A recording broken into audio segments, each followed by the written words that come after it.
บุญสอนเพลาวันสมาชิกสภาแห่งชาติเขตเลือกตั้งที่10แขวงเวียงจันทน์พื้นฐานก็เฮ็ดดีตามท่านรัฐมนตรีกระทรวงเกษตรกรรมป่าไม้ได้เสนอแต่ว่าข้าพเจ้ายังคล่องใจปัญหาหนึ่งอยากถามท่านรัฐมนตรีว่าในอนาคตนี้ท่านจะบ่มีวิธีการใดได้บ่เพื่อคุ้มครองและแก้ไขผ่านการสังเกตเห็นปัญหาการหั่นดินนานี่นะเป็นดินประเภทอื่นๆนี่นะถือว่าอยู่แขวงพวกข้าพเจ้านี่คือว่าเพิ่มขึ้นทุกปีแต่ท่านจะมีวิธีการคุ้มครองขึ้นอะไรซึ่งพัวพันกับหลายกระทรวงขอขอบใจท่านประธานเจ็ดเอาเชิญ เอาเชิญเลยขอบใจท่านประธานข้าพเจ้าวรรณาภูมิโซนสมาชิกสภาแห่งชาติประจำเขตเลือกตั้งที่7โคอนุญาตเนาะสักถามต่อกับทานเกี่ยวกับการจัดตั้งปฏิบัติข้อตกลงของท่านนายกเลขที่72นอนในการจัดตั้งปฏิบัติตัวแบบในการสร้างเป็นตัวแบบเนาะพัฒนาโดยเฉพาะเลยมันจุดซุ่ม45จุดซุ่มอยู่ในทั่วประเทศนี้แต่ตัวแบบในการพัฒนานี่แล้วมันมี20จุดซุ่มแล้วก็มีตัวแบบในการจัดสรรภูมิลำเนานั่นก็มี25แล้วอยู่ในนั้นแล้วมาเบิ่งอยู่ในภาคบทสรุปมันมีแต่น้อยเดียวปฏิบัติปัจจุบันนี่เริ่มในปี2021มาฮอดปัจจุบันนี่ก็ยังแต่ปีครึ่งกันสิเบาไปฮอด2025นี้ฉะนั้นอันนี้นี่ท่านสิมีมาตรการในการจัดตั้งปฏิบัติโดยเฉพาะแล้วอยู่ในเขตสัญญาบุรีของพวกเขาก็มีอยู่3จุดซุ่มที่นอนอยู่ในนี้แต่ว่ามาเบิ่งแล้วในภาคสรุปพวกเขาก็บ่มีแผนภาคทิศทางแผนการก็บ่มีแผนฉะนั้นเราจะมีวิธีการแนวใดเนาะเพื่อสุขยูมาฮอดปัจจุบันผ่านการติดตามกฎกาอยู่แข้งพวกเขาในการขึ้นแผนพวกเขาก็ยังค้าทางด้านงบประมาณการจัดตั้ง5เวียกต้นต่อ9เวียกกิจกรรมที่ช่วยประชาชนนะพื้นฐานโครงสร้างนะระยะเมื่อก่อนนั้นเป็นอะไรเดี๋ยวนี้เบิ่งก็ยังคือเก่านะก็ยังคือเก่าอันนี้อยากขอให้ท่านสิมีทิศแนวใดสวยเนาะขอขอบใจขอบใจเอาเชิญพอแล้วเขต16บ่เอาขอบใจท่านประธานเขาเจ้ามีคำถามหนึ่งคำถามที่เกี่ยวข้องกับแขวงไซกองขอโทษครับเจ้าคำประสิทธิ์เทพวงศาจากเขต16แขวงไซกองซึ่งบทรายงานชี้แจงจากท่านรัฐมนตรีว่าจะห้ามสินค้านำเข้าจากด่านประเภทนี้หันบ่แน่ใจว่ามันแมนประเภทเข่าบ่เพราะว่าขั้นเข่าซานเข่ายังอันเพราะว่าแขวงไซกองนี่ส่วนรวม ส่วนลายนี่แมนพวกข้าวปลูกกาแฟมันต้นท่านห้ามนำเข่าประเภทเข่านี่แขวงไซกองนี่ส่วนลายมันนำจากกินเข่าจากเวียดนามเนาะแต่นี่มันจะมีผลกระทบทั้งกวงเลยพวกเขาจะได้กินเข่าแพงเห็นแนวนั้นเนาะอันเดียวกันอยู่ในท้องตลาดปัจจุบันนี่นะมันพืชพักเนี่ยทุกอย่างเลยเกือบว่า8-90%มันมาจากจีนเนาะจริงแล้วมันมีวิธียุทธศาสตร์อันอื่นบ่ที่เฮาหาวิธีแก้เนาะที่จะแทนที่จะห้ามแต่ว่าเป็นการสกัดกั้นเอาการสกัดกั้นหมายความว่ามีกำหนดอันอื่นที่นำเข้าแพงขึ้นบางประเภทเนาะและมีวิธีอื่นที่ระดมประชาชนปลูกพืชแตกต่างจากที่นำเข้าหันเพื่อสร้างมูลค่าเพิ่มมันจะเป็นทางออกดีบ่อันนี้ขอว่าปรึกษานำขอบใจขอบใจเอาเชิญเขต6มีครับขอเรียนท่านประธานบรรดาท่านที่นับถือข้าพเจ้าสมพรศรีดมพันธ์สสเขต6ขอมีคำถามต่อท่านรัฐมนตรี2คำถามอันที่1นี่อยากท่านพอที่มีข้อมูลให้พวกเราได้บ่ว่าท่านว่าเมื่อกี้นี้ปี2020นี่เนื้อที่ป่าไม้กว่า60กว่าเปอร์เซ็นต์มาฮอดเดี๋ยวนี้นี่มันเพิ่มบ่หรือมันลดตามข้าพเจ้าเบิ่งนี่คือจิรุดเนาะคือจิรุดเก่านะเพราะว่าไปเบิ่งอยู่ชนบทนี่ป่าไม้นี่คือจิบ่ฮอด30%อันนั้นมันอันนึงปัญหาที่2นี้มันติดพันกับปัญหาการเลี้ยงงัวนี่นะเลี้ยงสัตว์ใหญ่เพื่อส่งออกอยู่หลายแขวงก็มีการเฮ็ดทางป่าปลูกหญ้าเลี้ยงสัตว์ทางป่าปลูกหญ้าเลี้ยงสัตว์นี่ก็อันตรายเด้บ่สามารถจะรักษาป่าไม้นี่ได้ ฉะนั้นนี่ท่านจะมีทิศทางแนวใดเพื่อสิแก้ไขปัญหานี่เนาะการส่งเสริมการปลูกหญ้าด้วยวิธีแนวใดเพื่อบ่ให้มันมีการทำลายป่าไม้ขอบใจ ขอบใจครับ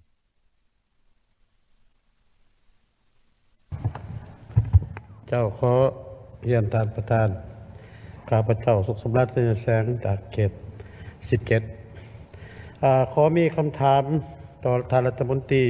อยู่ในบทรายงานของท่านรัฐมนตรีกระทรวงกิจกรรมป่าไม้ก็ได้เว้าถึงการสำหรับโครงการขุดค้นแร่ธาตุโครงการก่อสร้างพลังงานต่างๆนี่โครงการดังกล่าวนี่ได้มีการหันเปลี่ยนป่าหมดแต่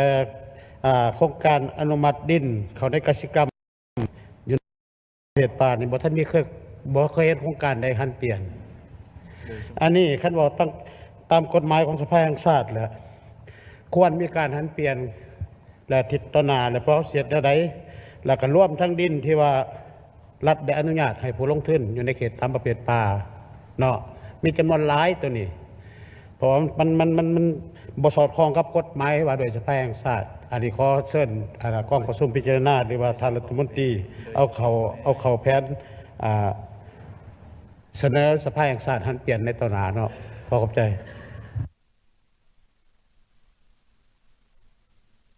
เอาเชิญสสเพชรยิ่งเอาเชิญเลยเขียนทุก เจ้าขอบใจท่านประธาน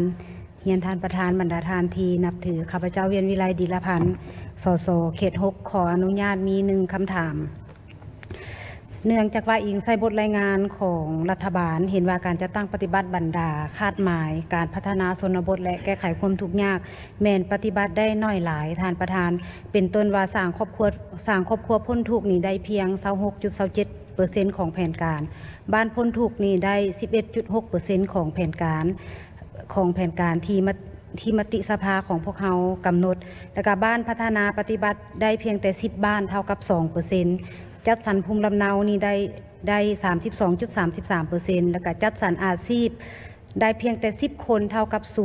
0.17% ฉะนั้นขออนุญาตถามท่านรัฐมนตรีว่าเพื่อให้บรรดาคาดหมายนี้สำเร็จหรือว่าใกล้เคียงกับมติสภาของพวกเขากำหนดท่านจะมีมาตรการและก็วิธีการแนวใดเจ้าเข้าใจเอาคือสิได้เนาะมีแต่ข้าพเจ้าจะถามคำถามหนึ่งปัจจุบันกระทรวงกสิกรรมป่าไม้นี้ก็แม่นว่าเป็นกระทรวงหนึ่งสำคัญเข้าร่วมในการจัดตั้งปฏิวัติศาสตร์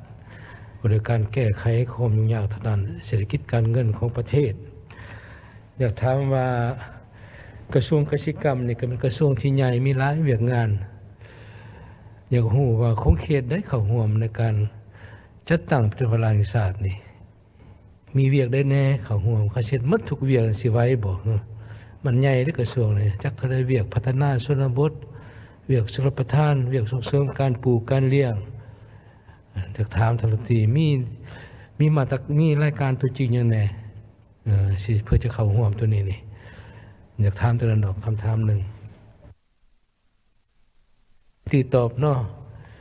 อันใดตอบได้ก็ตอบบ่ได้ก็จังส่งเป็นหลักซ้อนก็ได้เอา7 นาทีหายตื่นอีกก็แสดงความขอบใจเนาะต่อคำถามที่ว่ามีความสำคัญนั่นแหละเนาะธรรมดาสหายครับเจ้าอยากขอแลกเปลี่ยนกันนี้เนาะเกี่ยวกับคำถามตัวที่1เนาะอนาคตในการคุ้มครองดินนาเพื่อว่าให้มันมีความยืนยงในต่อหน้านี่แหละแม่นอันสำคัญปัญหาดังกล่าวนี่ถ้าว่าพวกเขาบ่มีมาตรการบ่มีนโยบายที่ว่าในการคุ้มครองหั่นละแม่นนับรุดลงแหละเนาะอันนี้ตัวจริงมันก็เป็นขึ้นนั้นจังซั่นนี่แผนงการกสิกรรมพวกเขาก็ได้มีการกำหนดเนาะโดยเฉพาะแม่นมีแผนจะลงในการกำหนดเขตการผลิตให้มันชัดเจนเนาะเพราะว่าผ่านมาหั่นแหละแม่นพวกเขาก็บางแขวงก็ได้เฮ็ดแล้วบางแขวงก็บ่ทันได้เฮ็ดแต่ว่าอันนี้เนี่ยมันต้องถือว่าเป็นบุริมสิทธิ์ที่ว่าพวกเขาจะต้องได้เฮ็ดก่อนหมู่หมดโดยเฉพาะเป็นการกำหนดเป็นเขตปลูกเขตเลี้ยงเนาะจะต้องได้ให้มันชัดเจนเนาะถ้าว่าซึ่งว่าในผ่านมาเนาะมีบางแขวงบางคือนครหลวงก็ได้มีการกำหนดแล้วก็ได้มีการรับรอง ผ่านสภาพระสุดคันแขวงแล้วกันนครหลวงแล้วตัวนี้นะเนาะผ่านมาหั่นเนาะจังซั่นนี่ในระยะต่อไปแล้วแม่นพวกเขาจะต้องได้ซุ่มใส่ปัญหาดังกล่าวนี้เพื่อว่าให้มันสำเร็จผลนั้นเนาะอันที่สองมาแล้วแม่นในระยะผ่านมาพวกเขาก็ได้มีการกำหนดแล้ว แต่ว่าบ่ทันได้เป็นเขตที่ว่าเป็นเขตเฉพาะในการปลูกการเลี้ยงมีเขตกำหนดเป็นเขตนาเขตพืชระยะสั้นระยะกลางแล้วก็เขตทุ่งหญ้าเนาะอันนี้ก็อาจจะเป็นพื้นฐานได้จำนวนหนึ่งแต่ว่าในต่อหน้าอะไรแม่นพวกเขาต้องได้สุ่มใส่ปัญหาเรื่องการกำหนดแบ่งเขตการพิษนี่ให้มันชัดเจนเนาะคือนั่นแหละเนาะเกี่ยวกับปัญหาที่หนึ่งนั้นบัดนี้เกี่ยวกับคำถามตัวที่สองเนาะการห้ามการนำเข้าจากบรรดาด้านประเพณีและกระดานสากลนี้ก็คือข้าพเจ้าได้เว้าไปหันสิ่งใดที่ว่าพวกเขาสามารถผลิตได้สามารถมีส่วนแห่ไว้และแม่นพวกเขาก็ควรลดผ่อนเนาะอยู่ในการลดผ่อนหันนาทีนี้บ่หมายความว่าพวกเขาสิห้ามเนาะหมายความว่าเขาห้ามในของเขตที่ว่าบ่สามารถกวดกาได้เนาะก็คือยกตัวอย่างว่าคือเข้าซีนปลาและกับปลาน้ำจืดนี่อันนี้นี่ถือว่าพวกเขาสามารถผลิตภายในเนาะได้โดยพื้นฐานได้รับประกันโดยพื้นฐานแล้วก็มีส่วนแห่ไว้จากสั้นนี่อยู่ในเขตดังกล่าวนี้แหละแม่นพวกเขาจะต้องได้มีการกำหนดหมายความว่าพวกเขาก็ต้องได้มีการลดผ่อนหมายความว่าห้ามนำเข้าในด้านประเพณีด้านท้องถิ่นเนาะเป็นอย่างจะว่าในนั้นด้านท้องถิ่นกับด้านประเพณีส่วนหลายมันบ่มีด้านกักกันพืชกักกันสัตว์เด้เนาะสินค้าหนีภาษีจำนวนหนึ่งสินค้าที่ว่าบ่ถูกกฎหมายก็แม่นผ่านเข้ามาส่งทางดังกล่าวหันเนาะจังสั้นเลยแม่นพวกเขาก็สามารถถ้าเอาลดผ่อนจำนวนการนำเข้าจาก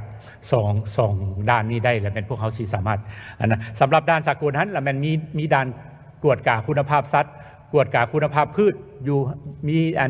เจ้าหน้าที่กักกันอยู่แล้วจังสั้นเลยมันก็ไปตามกระบวนการเพราะว่าพวกเขาเป็นสมาชิกขององค์การการค้าโลกเด้จะไปห้ามอยู่ในจุดนั้นเลยแม่นถือว่ามันบ่ได้เนาะเป็นคือนั้นเนาะเกี่ยวกับปัญหาที่สองแล้วบัดนี้สำหรับการดุลเลี้ยงแล้วแม่นแขวงต่างๆเนาะบ่หมายความว่าสิห้ามหมดทุกแขวงเนาะบางแขวงที่ว่าสามารถผลิตได้แล้วแม่นพวกเขาก็สามารถบางแขวงที่ว่าบ่สามารถนำเข้าได้เขาเจ้าอาจจะมีทางแหงทางด้านอื่นยกตัวอย่างว่าคือฝงสลีนี่ก็อาจจะสามารถยังเปิดให้น้ำเข้าจากจีนหรือว่าถ้าจะเอาจากแขวงอื่นเนี่ยมันค่าขนส่งมันก็สิมีการไล่เลี้ยงมันอาจจะแพงกว่าเดเนาะตัวนี้นะเนาะเป็นคือนั้นเนาะหรืออีกวิธีหนึ่งก็อาจจะเฮ็ดลักษณะว่าสัมพันธ์เศรษฐกิจว่าหมายความว่าค่อยมีเข้าอาจจะส่งเข้าให้หมู่หรือว่าถ้าว่าบ่มีสิ้นก็แม่นอาจจะหับสิ้นจากหมู่มาลักษณะนั้นนะเนาะอันนี้อยากรายงานคือนั้นเนาะเกี่ยวกับปัญหาคำถามตัวที่2หั่นบัดนี้เกี่ยวกับข้อมูลเนาะเกี่ยวกับข้อมูลใน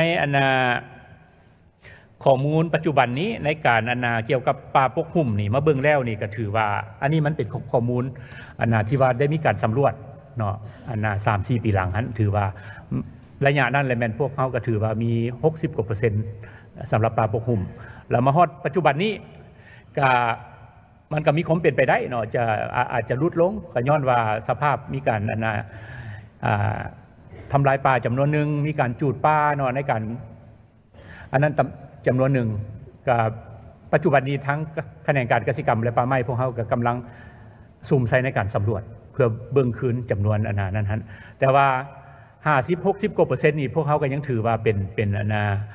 อันดับหนึ่งของอาเซียนอยู่เนาะจะเฮ็ดแล้วใดให้มันมีความยืนยงพวกเขาต้องได้คิดนำกันตัวนั้นปัญหาดังกล่าวเนาะแล้วก็เป็น1ใน10ของโลกที่ว่ามีป่าปกหุ่มถือว่าอยู่ในสปปลาวนี่ถือว่าหลายแหละเนาะถือว่าถ้าเทียบใส่กับหลายประเทศในโลกเนาะเป็นตัวนั้นแล้วสำหรับข้อมูลนี่แล้วมันสามารถได้สีสนองให้เนาะตัวนี้นะเนาะสามารถสีสนองให้แล้วก็อาจจะสามารถเฮ็ดเป็นแผนที่ได้เนาะ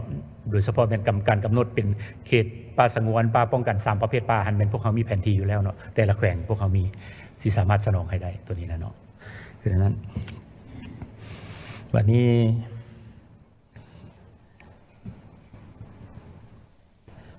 สำหรับปัญหาคำถามที่ว่าติดพันกับการพัฒนาชนบทและเขตจุดสุ่มหันเนาะมาเบิ่งแล้วมันก็นั่นแหละก็ตัวนี้นี่ก็แม่นพวกข้าพเจ้าก็ฮับหันแหละเนาะฮับจะมีการปรับปรุงเนาะมีการประเมินคืนคิดว่าปัญหาดังกล่าวหันพวกเขาสิได้มีการประเมินคืนตึมแต่ว่าต้องเข้าใจว่าการ อย่างงานพัฒนาชนบทมันเป็นของหลายแขนงการที่ว่าจะต้องได้เฮ็ดร่วมกัน โดยเฉพาะแม่นจะให้บ้านหนึ่งเป็นบ้านพ้นทุกข์ได้มันก็ต้องได้มีหลายปัจจัยเนาะคงทำก็ต้องได้คงเขตทรัพย์คงเขตยทคคงเขตสาธารณและศึกษามันเป็นของหลายภาคส่วนที่จะต้องได้ปินอ้อมจังสัตว์คอร์ดประสานงานเลยแม่นพวกข้าพเจ้าก็คิดว่าในต่อหน้าเลยแม่นพวกข้าพเจ้าก็จะได้มีการปรับปรุงคอร์ดประสานงานต่างๆให้มีความเข้มแข็งและให้มีความสามารถอนาเฮ็ดได้แล้วเนาะในต่อหน้าเนาะโดยเฉพาะแม่นการประเมินต่างๆเนาะหลายภาคส่วนก็จะต้องได้มีการเข้าร่วมตั้งแต่หัวทีในการจัดตั้งปฏิบัติงานดังกล่าวอันนี้ก็อยากขอมีความเห็นแต่นั้นเนาะโดยสังเกตเอาคือสิได้ให้นอเพราะว่าเวลาก็หมดเท่านี้ได้มีแต่ว่าเสนอทางรัฐมนตรีกระทรวงเกษตรกรรมป่าไม้นี้กวดกาเบิ่งบรรดาข้อมูลต่างๆเพื่อมีความชัดเจนตื้มเนี่ยที่บรรดาท่านผู้แทนตั้งขึ้นคือปัญหาเรื่องป่าไม้ความปลูกห่มป่าไม้นี่บางคนก็รู้สึกว่ามันบ่ได้ 60% 30%นะเพราะเราก็ต้องระมัดระวังการรายงานนี่ก็คือมันก็บ่ชัดเจนหมดแต่ละท้องถิ่นแต่ละบ้านมา1การรายงานจะได้ผลงานแล้วอันนี้ก็มีหลายปัจจุบันนี่2การรายงานบ่แท้กับความเป็นจริงย้อนความรู้ต่างๆหมดนั่นแหละส่วนหลายรายงานจะได้ผลงานหลายกว่าแล้วอันนี้ก็ควรมีสติหากตรวจสอบหมดนำพนักงานคันลมเฮาเพื่อเช็คขึ้นใหม่เพื่อบ่ให้มันขาดเคลื่อนหลายเกินไปนี่แหละอันที่2นี้ก็อยากให้เบิ่งตืมรายการสินค้าจะเข้าร่วมในการจัดตั้งปฏิบัติการแห่งชาตินี่แหละมีได้แน่สิเป็นบุริมสิทธิ์อันดับต้นๆที่มันมีความยุ่งยากบ่ไปบ่มาขอทานรัฐมนตรีในฐานะยังเฮ็ดเรื่องนี้ถือว่าก็ขอให้คนขวดตืมเวลาก็บ่หลายปีหน้าก็บ่ได้เวลาแห่งชาตินี่แต่สร้างการหันเป็นอันใดดอกเกษตรกรรมป่าไม้นี่ทีนี้ไปหาถ่ายสมัยมีการหันเป็นอีหลีแหละอันนี้ครับพระเจ้าคิดว่านี่คือมันเด่นแท้ๆตัวนี้นะอันที่3นี้ก็ฝากฟังรัฐมนตรีเป็นว่ามันหาการสร้างความเอกราชเป็นเจ้าตนเองในเขตเกษตรกรรมป่าไม้จะซุบจะจักปัญหาแท้นะเป็นต้นปัจจุบันนี้เสบียงอาหารนี่เป็นปัญหาสำคัญการเฮ็ดข้าวออกนี่เถียวมีท่าแห้งนี่คันตัวนี้พุ่งขึ้นร้ายขึ้นมานานเศรษฐกิจจะดีขึ้นกว่านี้หลายเท่านี่ขอรัฐมนตรีคอยกระทรวงไปค้นคว้าเบิ่งร่วมกับบรรดากระทรวงอื่นมันมีอันเด่นขึ้นโลดเนาะอันนี้มีความสำคัญหลายตัวนี้เอาก็สิมีเจ้าจิ้มเติมแล้วขอขอบใจหลาย